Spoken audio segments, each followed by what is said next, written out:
امت بھی تمام امتوں میں افضل والا یعنی اے محبوب ہم نے آپ کے ذکر کو اتنا بلند کیا کہ آپ کی امت جیسی امت صبح قیامت تک. میں سمجھتا ہوں ان لوگوں کی غلط فہمی دور ہو گئی ہے جو یہ سوچتے ہیں کہ ہم اس لیے اچھے ہیں جو کہ ہم لوگ اچھے کے لیے شہر شہر نگر نگر گلی گلی گاؤں گاؤں جا کر کاؤں کرتے ہیں اس لیے اچھے. ان سے کہنا ملا جی آپ بھوپال میں رہیے, ہم اس لیے اچھے نہیں ہیں, ہم اس لیے اچھے ہیں کیونکہ ہمارے مصطفیٰ اچھے. سبحان اللہ سبحان اللہ. ہم اس لیے لاجواب ہیں کیونکہ ہمارے آقا لاجواب. ہم اس لیے بے مثال ہیں کیونکہ ہمارے نبی بے مثال.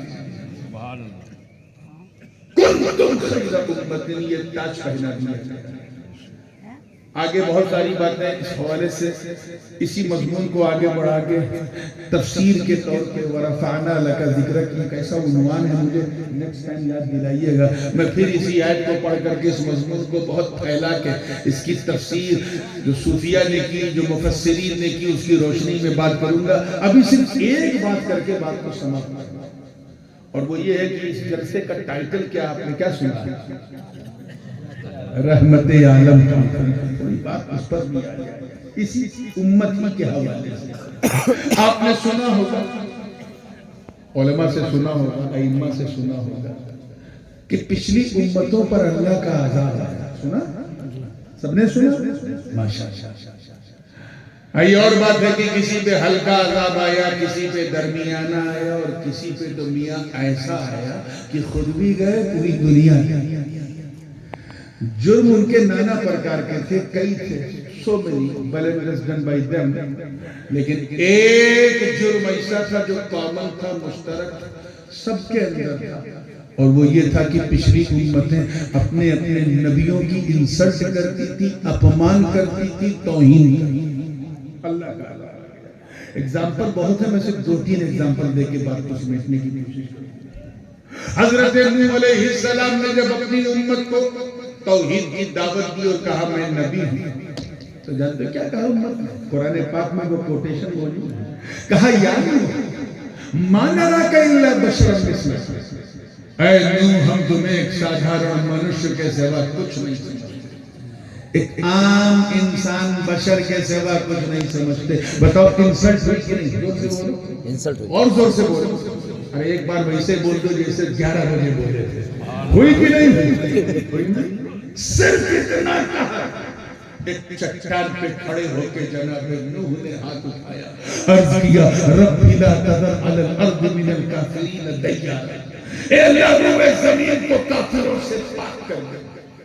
ایسا پرڑے آیا, ایسا طوفان آیا کہ پوری دنیا ڈوب گئی, صرف وہی بچے رہے جو نوح کی ناؤ میں بیٹھے تھے. بے شک بے شک.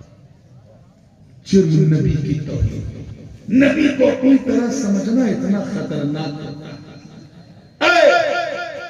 مالوا کے غیور سنی مسلمانوں, موقع ملے تو ان جاہل جماعتیوں کو بتا دینا, نہ صورت نہ شکل نہ آنکھ نہ دانت نہ آنکھ, اور کہتے ہیں ہم نبی کی طرح ہیں, نبی ہماری طرح ہے. ان سے کہنا جاہلو, اب جب امت نوح کی امت جناب نوح کی طرح نہیں ہو سکتی تو پھر مصطفیٰ کی امت بھی مصطفیٰ کی طرح نہیں ہو سکتی.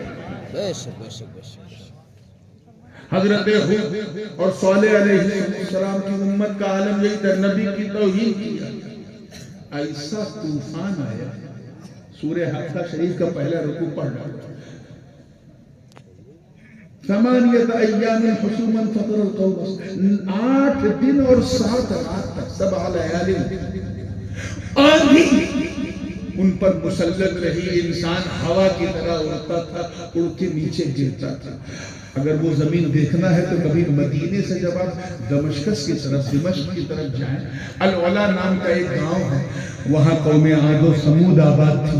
آج بھی وہاں کے پہاڑ جب دیکھو تو ایسا لگتا ہے جیسے موم بتی پگھلی ہوئی بالکل مرجھائی ہوئی موم بتی ہو اور اس کے اندر بنے چھوٹے چھوٹے کمرے جس کا ذکر قرآن میں ہے وَيَنْحِتُونَ مِنَ الْجِبَالِ بُيُوتًا. وہ امت ایسی ٹیلنٹڈ تھی کہ کھود کھود کے مکان بنا لیتی تھی پہاڑوں میں، لیکن نبی کی توہین کر دیا تو ایسا پہاڑوں سے گرائی گئی کأنہم اعجاز نخل خاویہ، جیسے لگے کھجور کے پیڑ سے چھال ٹپک گئی. جرم کیا تھا؟ نبی کی توہین. حضرت لوط علیہ السلام کی امت نے غلط کام کیا، نبی نے روکا، وہ باز نہیں ہے، توہین کر دی. کہا اے لوط تجھ میں اور تیرے رب میں دم ہے تو ہم پر آگ برسا دے، ہم یہ کام نہیں چھوڑیں گے.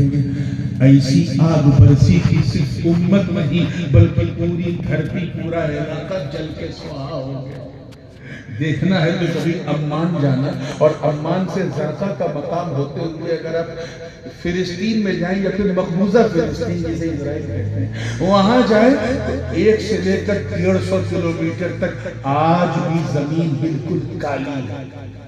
جرم کیا تھا؟ نبی کی توہین. ذرا زور سے بولو کیا جرم تھا؟ نبی کی توہین. اس لیے زور سے بولو تاکہ توہین کرنے والوں کا معدہ خراب ہو. اتنی بڑی بات ہوتی ہے نبی کی توہین.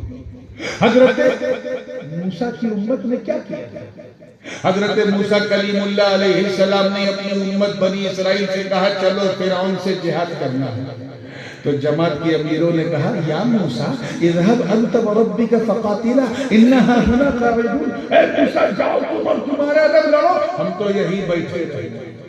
ایسا عذاب آیا کہ وہی بیٹھے رہ گئے، دریائے نیل نکل گئی. راز کیا؟ ایک حامان کا عذاب آ گیا، ایک شداد کا عذاب آ گیا، ایک نمرود کا عذاب آ گیا، ایک فرعون کا عذاب آ گیا. نبی نے اپنا پاون پوتر چرن جب مکے کی دھرتی پہ رکھا تو عذاب آنا بند. زور سے بولو عذاب آنا بند. جبکہ مکے میں 50 فرعون تھے پھر بھی عذاب ہے کہ آنے کو تیار نہیں. سینکڑوں نمرود و حامان تھے پھر بھی عذاب آنے کو تیار نہیں.